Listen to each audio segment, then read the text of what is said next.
Bienvenidos a Lo Simple No Vale. David, ¿qué tal estás? Muy bien, ¿qué tal tú, Alberto? Bueno, a ti ya tenía gusto de conocerte, profesor de estudios hebreos. También nos acompaña Nora Mar, asesora jurídica sobre Magreb de mujeres y Oriente Medio. ¿Qué tal estás? Muy bien, muchas gracias por invitarme. Y bueno, también tengo el placer de contar con la periodista Suaz Zubiría. ¿Qué tal estás? Muy bien, gracias y también un placer estar contigo y compartir esta charla también con los dos compañeros. Bueno, yo creo que salvo vosotras es la primera vez, salvo David que ya había colaborado. Os quería preguntar un poco cómo estáis viendo el conflicto y en la actualidad en cómo se encuentra. Empiezo por Nor. Pues bueno, yo creo que tiene más autoridad alguien que ha estado allí para hablar digamos, de la acción interna, ¿no? Que me parece que hay dos dimensiones ahora mismo que son interesantes, que es un poco la percepción política externa que se tiene de la situación y otra cosa es a nivel de hechos lo que está sucediendo internamente, ¿no? Creo que lo que podemos hacer los que lo estamos analizando y viviendo un poco desde fuera no es más ni menos que una interpretación de los sucesos. Creo que desde esa mirada estamos en un momento de mucha desolación, es un momento muy trágico. Creo que es un momento trágico en la psique social, no solo europea, sino internacional.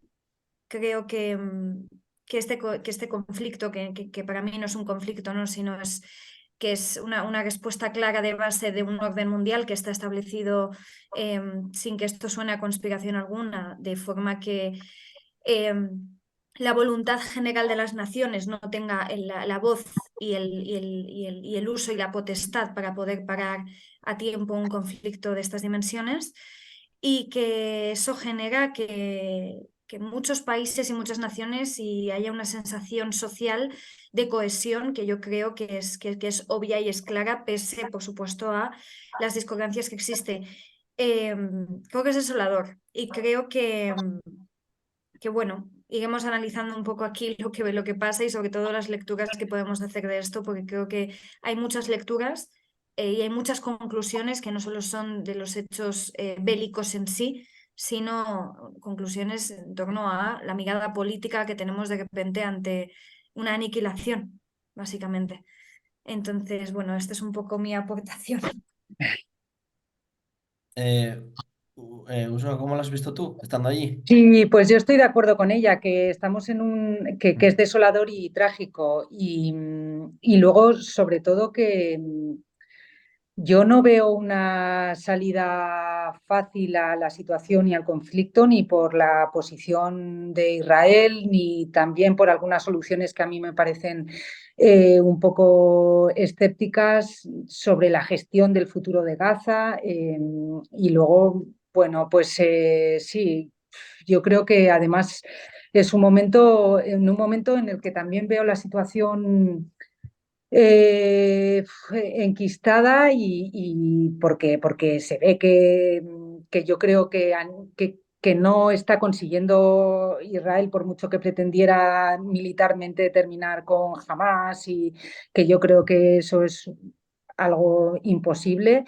Y entonces es desolador ver esa destrucción y luego además, bueno, pues eso, porque creo que es un conflicto que no nació el 7 de octubre, que tiene muchas aristas y que desde luego va a ser es muy complicado. Y luego además, pues eso, porque se pueda además agravar con la situación en toda la región, ¿no? Como parece que es también es por ahí por donde parece que van ahora los tiros. Bueno, pues la situación también del norte de Israel, el sur del Líbano, pues que además yo creo que aquí llega menos de lo que hay a diario, ¿no? Entonces, bueno, sí, desolador. David. Sí, coincido con el adjetivo desolador, ¿no? Creo que es una tragedia, al fin y al cabo, cualquier conflicto en el que pues, se pierdan vidas humanas es una tragedia de la forma en la que está produciendo. Eh, Estoy cada vez con menos esperanzas en el futuro próximo de que haya una solución viable para las partes. He estado últimamente analizando las encuestas también de la población, tanto israelí como palestina.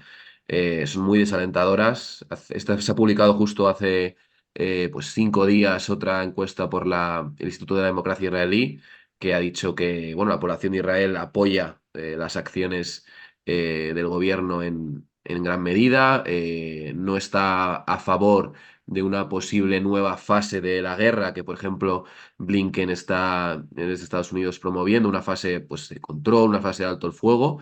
Sino que sigue con esas, bueno, con esas iniciativas de apoyar estos bombardeos.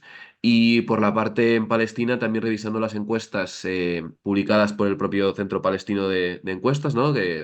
Por su director, por Khalid Sisaki, también muy desalentador el hecho de que para una posible solución se vea que el apoyo a Hamas, tanto en Cisjordania como en Gaza, es cada vez más alto. Estas posturas, bueno, no, es decir, al fin y al cabo, en el contexto en el que estamos en la actualidad, no sorprenden, ¿no? Pero es un hecho y es algo que para una posible paz es un impedimento. Y bueno, viendo en realidad que en el contexto internacional también el conflicto se usa y se analiza, se trabaja con cada una de las partes en función de intereses mayores.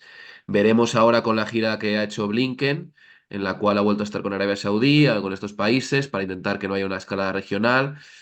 Nunca se sabe. Yo espero que no haya una escalada regional del conflicto, no solo por la gira que haya podido hacer Estados Unidos, sino porque también se publicó hace poco que Israel está perdiendo en el norte en torno a un 30-40% de riqueza vamos, por las posibilidades de un conflicto con Hezbollah. Entonces, eso ya en el momento de la reforma judicial, el tema de las esferas económicas, le hizo dar un paso atrás a Netanyahu cuando en Tel Aviv se manifestaron. Entonces, espero que el dinero y no otros principios, en realidad se mueve básicamente por esto, le haga parar.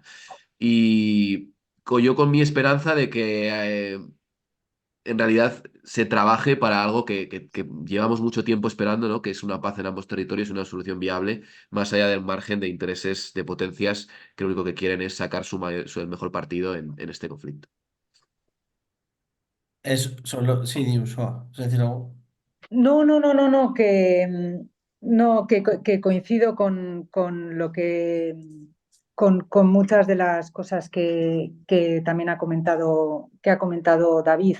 Y, y luego lo que o sea, yo lo que también veía allí en Israel es cuando él decía, ¿no? Que es desalentador ver el apoyo de los israelíes a la guerra, y es que yo eso ahí lo podía constatar, que es verdad que el israelí cree que está tan en peligro su seguridad nacional y la seguridad de los israelíes, y que, vamos, que apoyan la guerra. O sea, un 80% de los israelíes les creían que no había que tener en cuenta el sufrimiento de la población gazatí a la hora de planear los combates, y todo ello porque ellos eso consideran que está tan amenazada su seguridad que, que cualquier cosa vale para garantizarla, ¿no? Y entonces que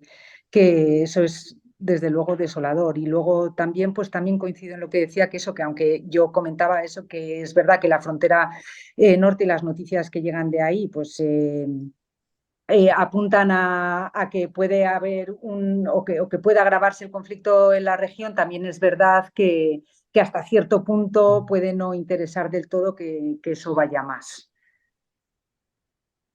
¿No quieres añadir alguna cosa? Sí, yo tengo últimamente mucho conflicto con el concepto de paz. Y no es por nada, sino porque creo que hay algo en lo que tiene que ver con la mirada hacia Oriente Medio en relación a la instauración de la paz, que ha sido un fracaso estrepitoso, ¿no? Por parte de las acciones europeas occidentales no solo europeas, perdón, occidentales, ¿no? Desde la entrada, o sea, creo que hay una mirada que está muy sesgada ahora mismo en torno a este conflicto, en el que se considera que no solo que el conflicto empieza el 7 de octubre, sino que solo podemos reducirlo a este marco, ¿no? Y creo que es una mirada un poco reduccionista porque hay un background importante que no solo tiene que ver con la historia de los territorios palestinos, sino con la acción exterior en Medio Oriente, ¿no? Por parte de las fuerzas occidentales. Y esto es interesante de cara a también cómo conceptualizamos y cómo relatamos esta problemática, ¿no? Creo que hablar de paz es importante, que la paz es necesaria, pero que la paz pasa a través de la seguridad y la seguridad pasa a través de la justicia social.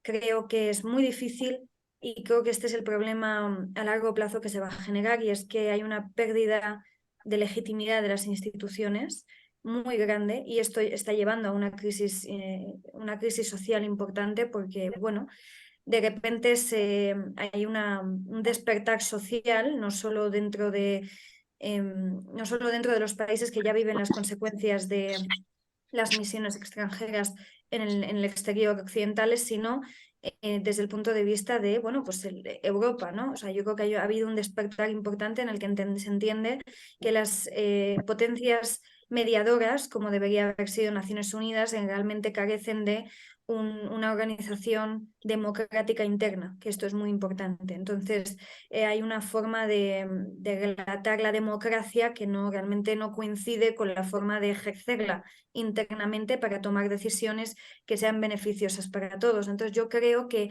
la sensación en ambas poblaciones, si una bien es cierto, ha comprado el relato del miedo y la incertidumbre, ¿no?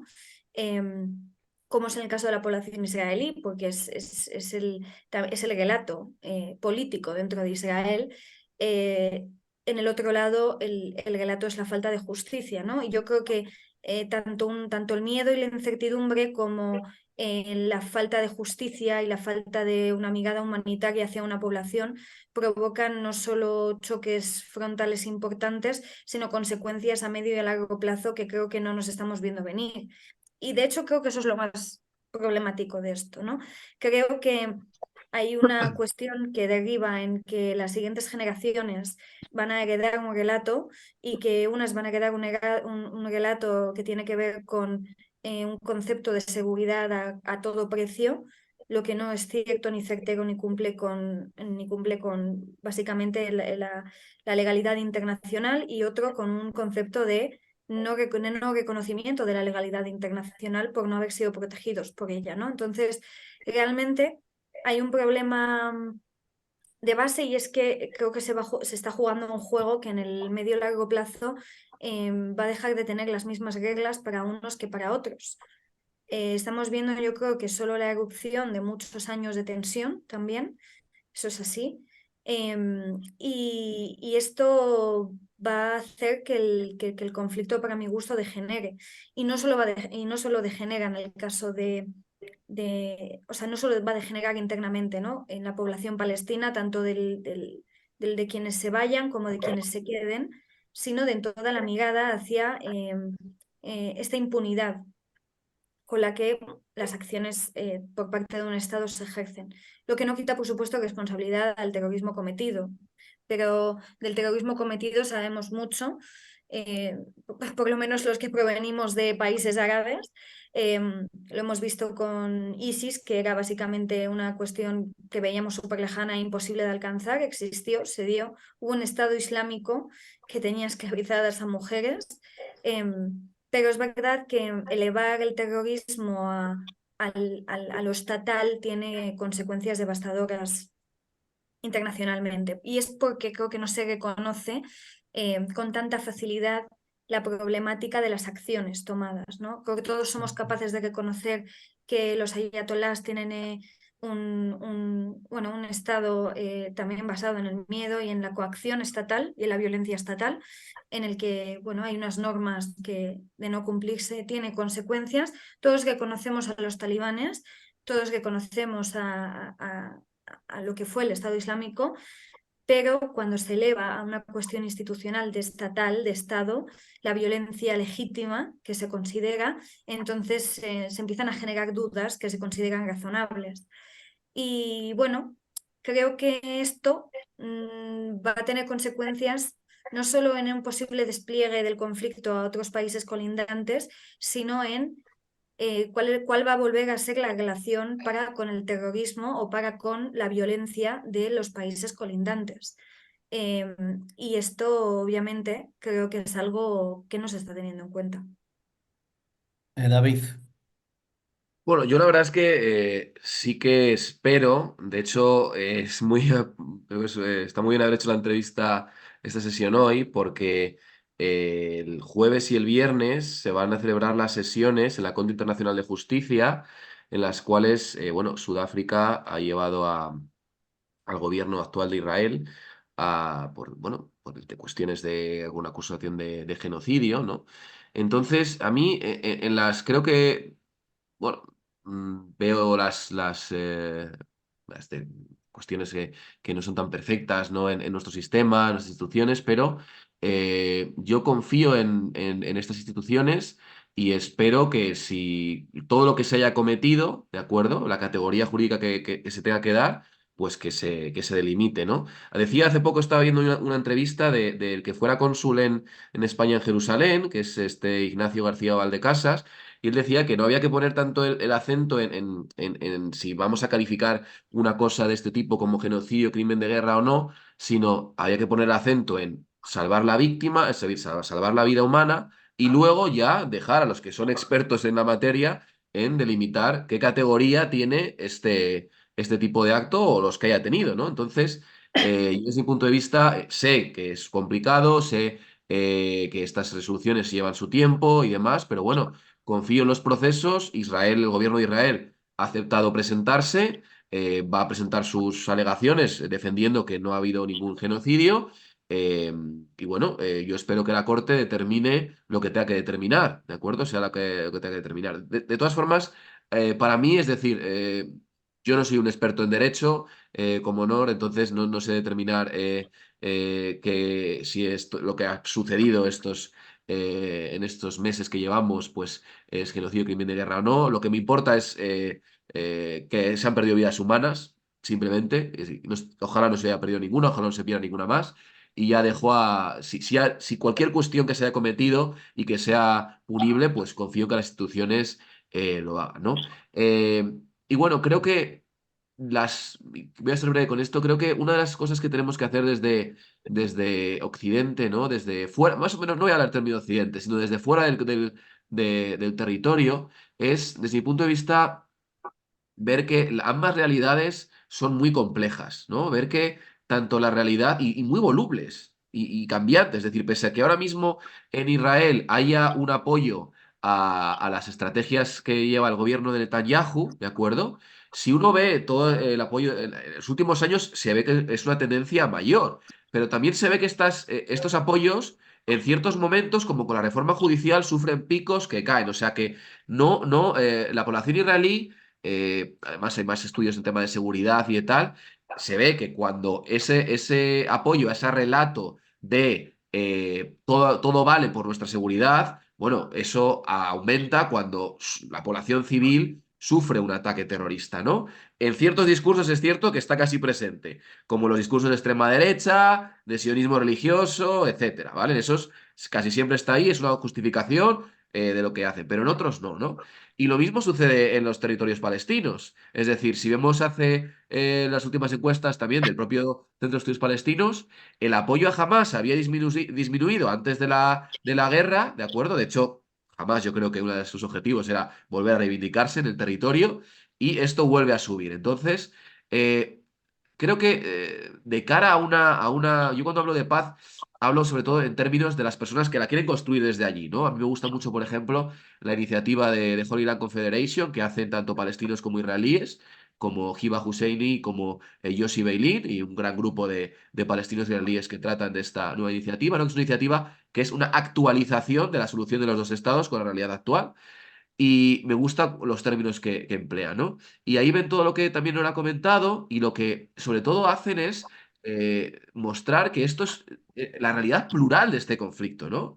Ver que no podemos hablar, cuando hablamos del conflicto entre Israel y Palestina, o como se quiera denominar, tenemos que ser mucho más amplios en todo lo que utilizamos, porque no podemos reducir a Israel, ni mucho menos, ni al gobierno de Netanyahu, por fortuna, ni a lo que es el propio Estado. Hay realidades también más allá de ahí, incluso en Palestina, ¿no? Entonces, creo que eso es uno de los temas que hay que hacer, pero bueno, y con esto ya voy a acabar esta parte. Lo que sin duda es más importante y lo que a mí más me quita las esperanzas es que hoy se está viendo que si los actores principales que podrían hacer algo en la resolución de este conflicto, como son Estados Unidos o Qatar, no se están moviendo para realmente hacer algo para parar a esto, ¿de acuerdo? En un artículo que ha publicado hace poco en el Atalayar, en uno de estos medios, se veía como Blinken estaba planteando a Netanyahu de nuevo, el artículo se ha publicado hoy, el que, por favor, lo de Gaza, que no es una retirada, que no intente mover a los palestinos como está promoviendo su ministro extremista Itamar Ben-Gvir, y es que el gobierno sigue en sus 13. Entonces, salvo que no hay una presión fuerte de Estados Unidos a Israel para que el gobierno de Netanyahu, que es el que más o menos tenga apoyo, y sobre todo para la gente que se apoya, o sea, o apoya ese gobierno, porque no olvidemos que ni cuando hubo una paz, da igual, o no es momento de que no discutir los detalles o no, ¿no? Pero el proceso de Oslo, como cuando fue un momento de promoción de la paz, fueron los propios israelíes, un judío, el que mató al primer ministro. Entonces, no es solo importante que en Israel haya un apoyo mayoritario a la paz, sino que también que haya una estabilidad en la población, ¿no? Y creo que eso tiene que hacerse combinado con una presión desde fuera, e igualmente hacia Palestina, para que el hecho de que jamás, oye, jamás está ahí, como ha dicho Usman, no va a desaparecer, por mucho que Israel intente borrar del mapa la Franja de Gaza, jamás va a estar ahí y hay que tenerlos en cuenta. Por mucho de que sea un grupo terrorista, etcétera, están ahí. Uso.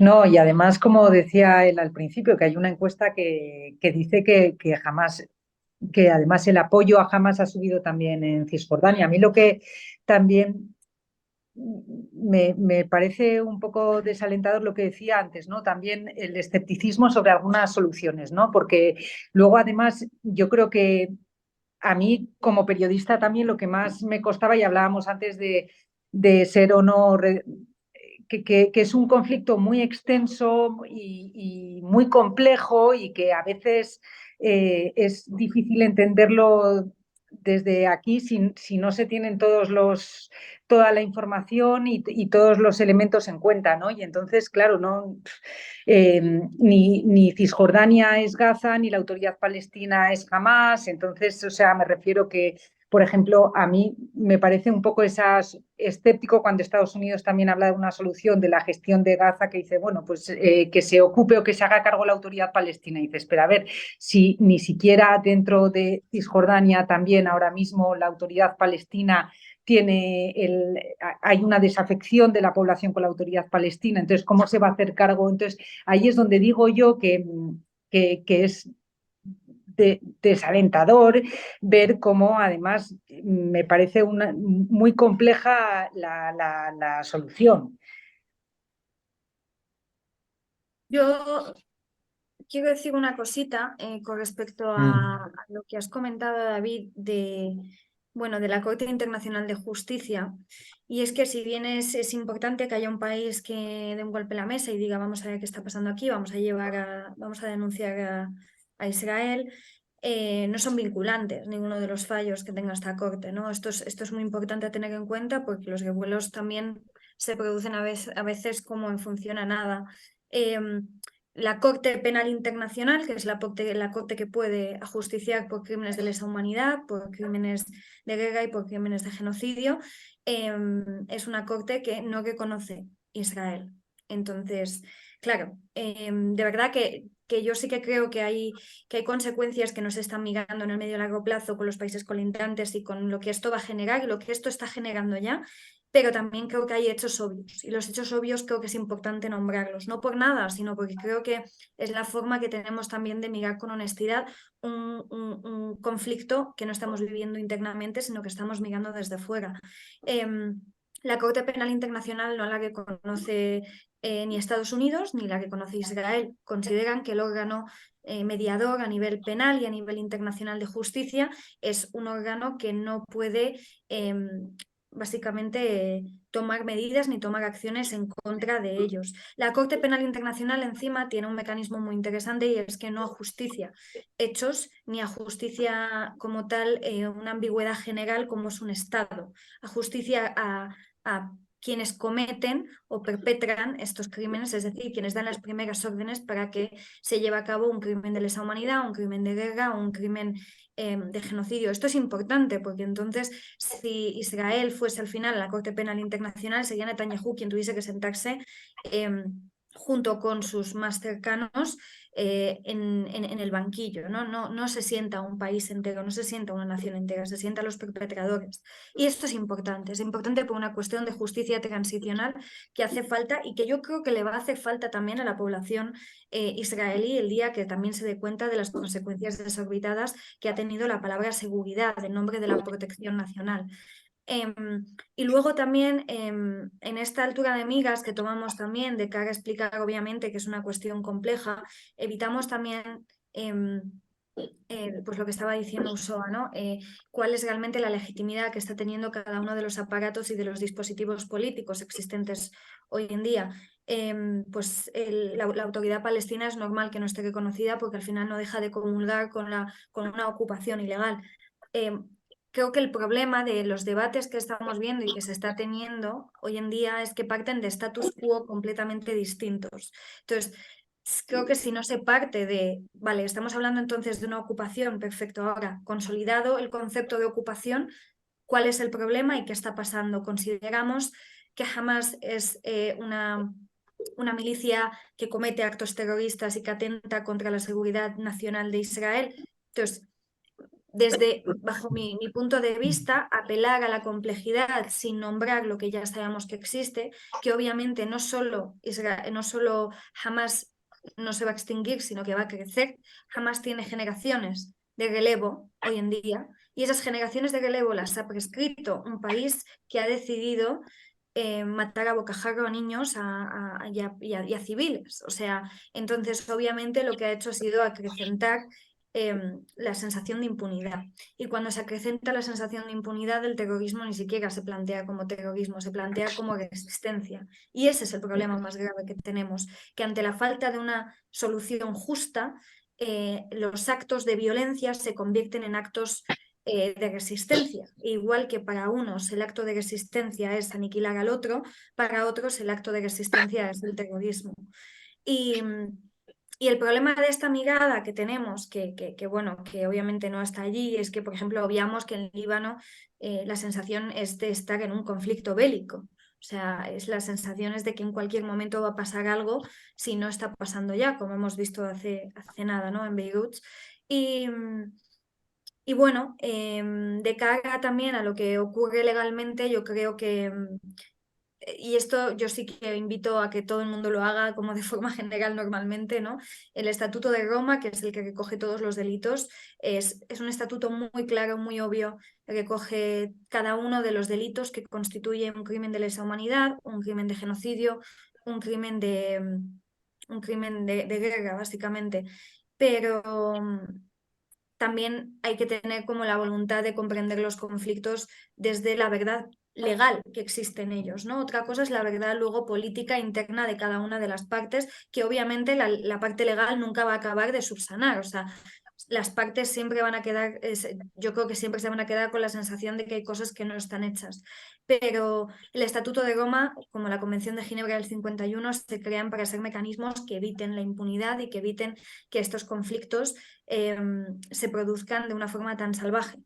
Entonces, el problema para mí de dejar que en algún futuro lejano un experto decida y opine es que hay información que es importante, y es información a la que hoy en día la mayor parte de los periodistas que podrían ser imparciales no tienen. Por lo tanto, tenemos una cosa clave que no se tiene en cuenta cuando hablamos de que los periodistas no tienen todas las autorizaciones que tienen para poder entrar en territorio de la Franja de Gaza, y es la verdad imparcial.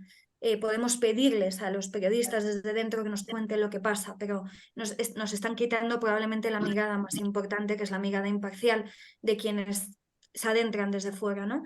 Y yo creo que eso es un delito, entre otros, ¿no? Porque es el delito a la verdad, o sea, es el delito que nos evita entender la verdad tal y como nos la pueden relatar quienes van con una mirada mucho más limpia, ¿no? Sobre el dolor también de estas dos naciones. Entonces, bueno, esto es un poco lo que a mí me pasa con todo esto. David Ursoa. Sí, no, que lo que decía, y además eso como periodista es una impotencia enorme cuando estás allí, el no poder entrar, por ejemplo, en Gaza y poder, era una de las cosas más difíciles también, que al final tienes que contar algo que tú no estás viendo con tus propios ojos, aunque, por ejemplo, nosotros en nuestro caso, en caso de Televisión Española, teníamos allí un periodista local, bueno, un equipo de periodistas eh, que colaboran habitualmente también con Televisión Española y que, bueno, que nos mandaban desde allí imágenes, pero no es lo mismo que poder estar tú allí, verlo tú, contar tú y poder sobre todo contrastar la información también que oficialmente te llega desde fuentes de las puertas de Israel y bueno, pues ahí es verdad y lo que comentaba ella, ¿no? Que es, pues es, y como periodista es una impotencia absoluta no poder entrar en Gaza bueno, y poder contrastar y constatar bueno, lo que pasa allí, ¿no? Ese apunte quería hacer porque bueno, es una de algunas de las críticas que también se hacía a veces a nuestro trabajo cuando hablábamos desde allí, pues eso, ¿y por qué no entráis en Gaza? Pues es que en Gaza no, la prensa internacional no tiene permitida tampoco la entrada. Que no lo permite Israel y tampoco lo permite Egipto, no se puede entrar tampoco desde la frontera de Rafah. Uso David. Clarisa, perdona Alberto, Sí, Clarisa de la CNN, sí, ella ha sido la única que ha la podido única, entrar, ¿no? la única, sí. Ha sido la única que ha podido entrar. El resto no. Bueno, podías entrar. Sí que han entrado algunos periodistas, pero empotrados con el ejército israelí. Pero no es lo mismo entrar como entró Clarisa que entrar empotrado con el ejército israelí, que al final estás un poco, bueno, pues estás empotrado y condicionado a lo que te dejan ver y acceder. Entonces, sí, Clarisa fue la única a la que se le permitió entrar. Sí, y entró por Rafah además, no entró por por la frontera norte. Vale. David. Sí, bueno, yo en realidad, la verdad es que sí que conozco las diferencias entre estas cortes, ¿no? Tanto la justicia como la pena internacional, pero pese a que las posibles decisiones de la Corte Internacional de Justicia no tengan esa vinculación, ¿no? Creo que son muy importantes porque creo que una de las cuestiones que caracterizan a este conflicto, a esta guerra, en general, ¿no? Pero sobre todo más desde el 7 de octubre, es la desinformación, ¿no?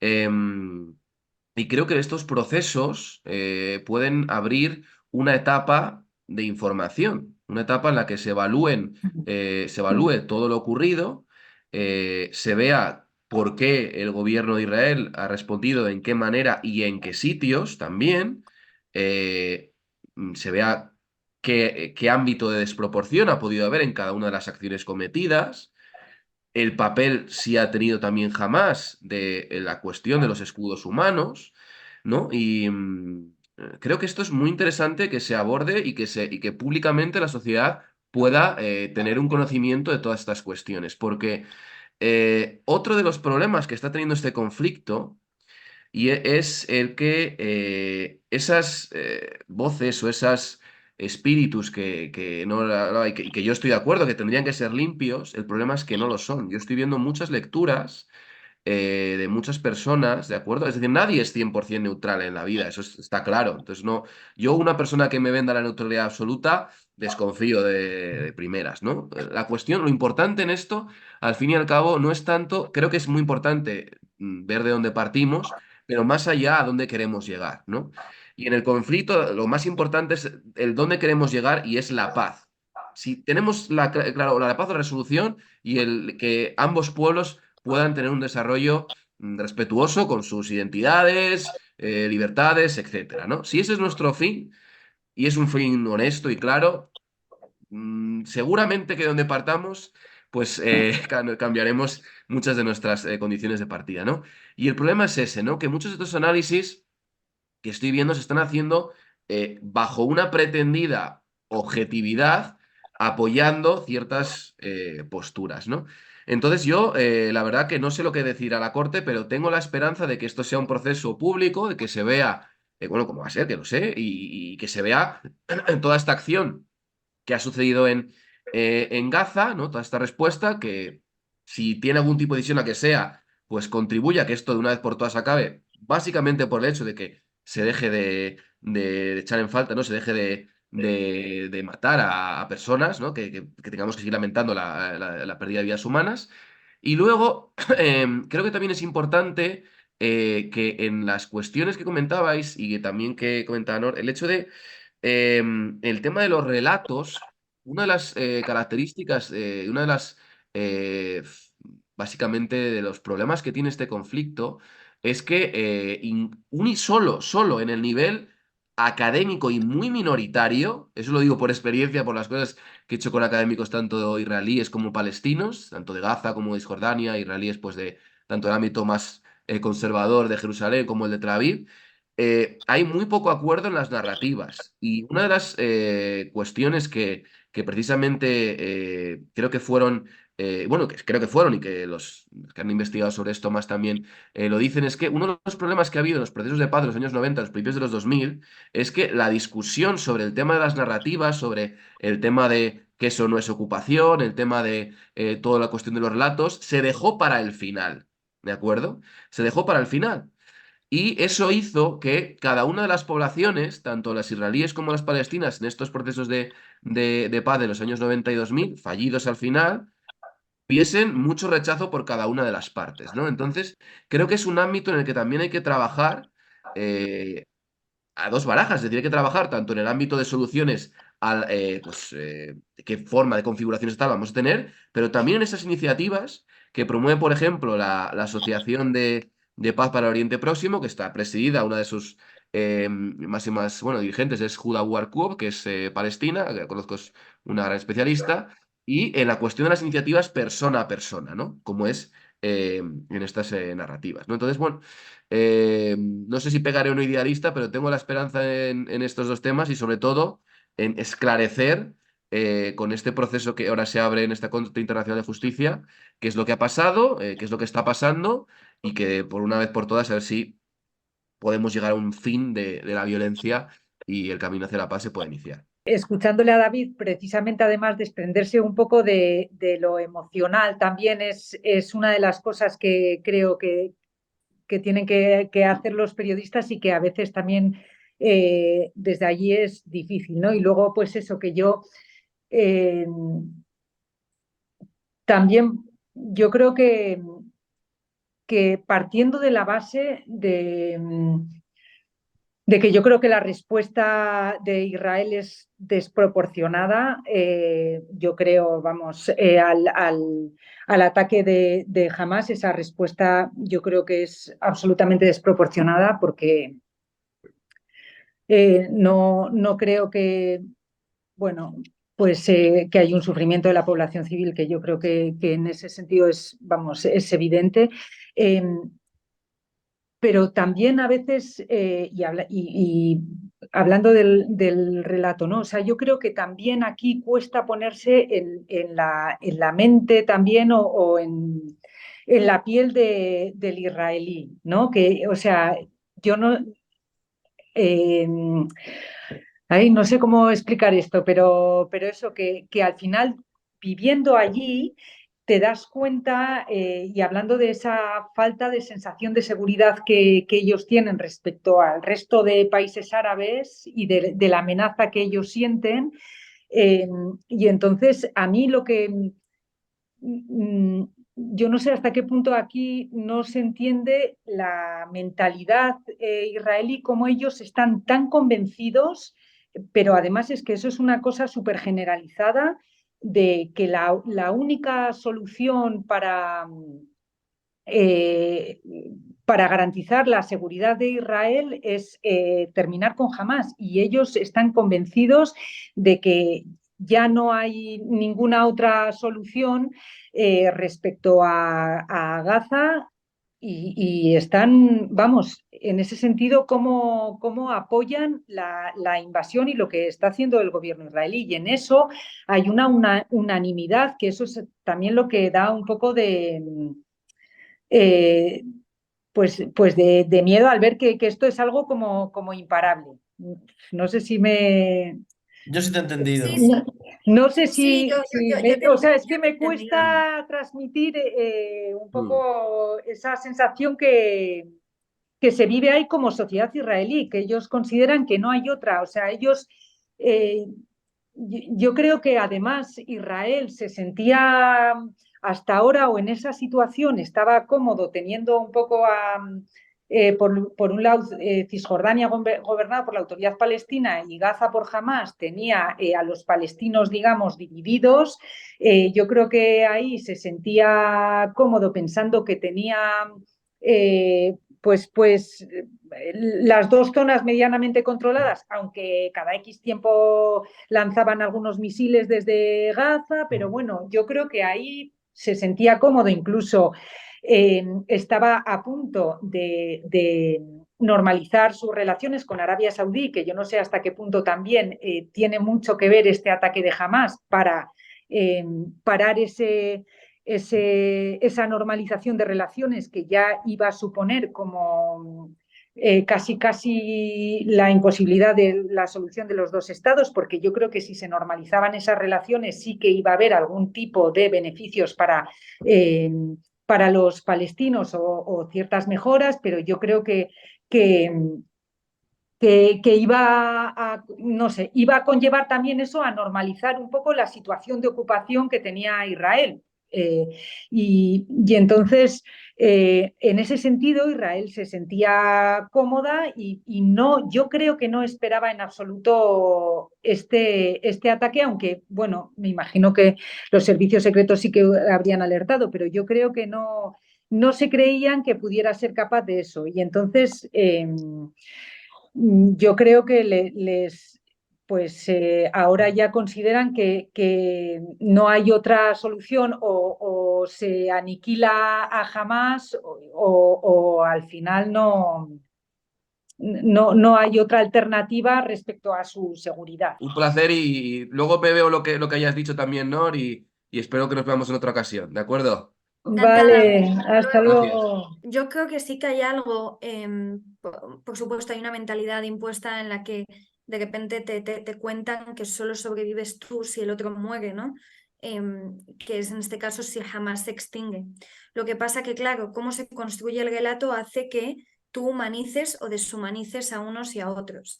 Entonces, lo que yo creo que pasa es que, igual que en España, todo el mundo se echó a las calles por lo que estaba pasando en Irak, por la decisión que había tomado Aznar, igual que después de Hiroshima y Nagasaki los americanos tomaron represalias contra su propio gobierno, igual que muchísimas naciones han sabido reconocer, en el caso de Irán, por ejemplo, después de la muerte de Mahsa Amini, saben reconocer la desproporcionalidad en las actuaciones de su propio gobierno.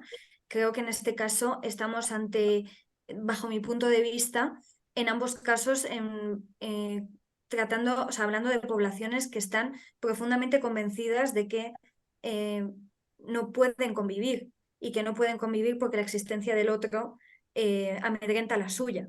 En el caso de los israelíes es porque, bueno, se constituyen como ciudadanos de una nación que saben y que no pueden negar no saber en qué términos van a constituirse como ciudadanos, ¿no? Eso no significa, obviamente, que los israelíes como ciudadanos tengan la responsabilidad de lo que pase por parte de las decisiones que tome Netanyahu, pero yo sí que creo que hay un tipo de responsabilidad a la que se puede apelar de cara a que a que las propias poblaciones sean capaces, digamos, de cuestionar la soberanía y de a quién se le han otorgado esa soberanía, que en este caso es un señor que, pues, que está cometiendo una aniquilación, ¿no?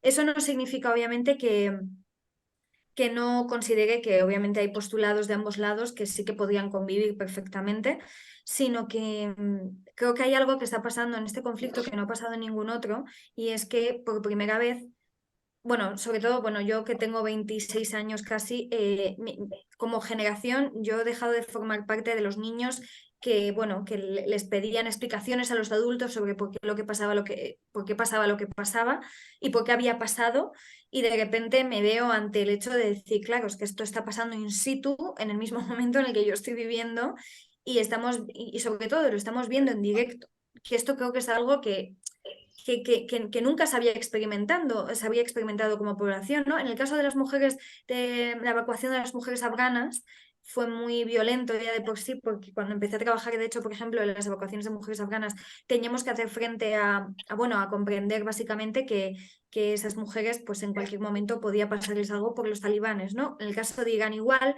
en el caso un poco de las primaveras árabes también se vivió indirectamente porque ya las redes sociales empezaban a florecer, pero yo creo que hay algo obvio en lo que se está produciendo que deja una sensación de impunidad mucho más acentuada en todos, y sobre todo para mí hay una apartheid infantil, que esto es algo que no está contemplado como tal ni está penado como tal, pero que creo que este es el conflicto que lo representa en sus máximas, ¿no? Por la por la proporción de niños que han sido asesinados desde que empezó esta masacre. Hay algo muy específico en contener la población, porque sabiendo que contenemos la cantidad de niños que hay, contenemos el futuro de esa población. Y para mí eso prevalece en una forma de hacer política y de generar política de Estado, ¿no? Que es básicamente reconocer que no vas a poder contener, llegado un momento, una cantidad de niños que van a hacerse adultos. No ser capaz de ver esto, me refiero por parte de los actores externos, y de no nombrarlo, ¿no? Porque tampoco es tan difícil, prefiero, está muy bien que esperemos sentencias de la Corte Penal Internacional, pero hay cosas que es inevitable que podamos ver nosotros, ¿no? Y de hecho, con el ataque al Líbano, lo que se ha confirmado es que es mucho más fácil de geolocalizar a pertenecientes a Hamas, y que no es necesario llevarse a niños por delante, en nombre de que son todos escudos humanos, y en nombre también de construir esta imagen del palestino árabe retorcido que siempre va a poner a su hijo por delante para que su hijo muera y él, que pertenece a Hamas, no muera, ¿no? Es como cómo se genera el relato sobre el enemigo, y para mí eso es muy problemático, porque de repente, claro, en Europa y en Occidente yo tengo la sensación de que ver a padres llorar por hijos está haciendo conectar de otra forma con este señor barbudo que consideramos que solo se dedica a poner bombas y a ser mala persona, ¿no?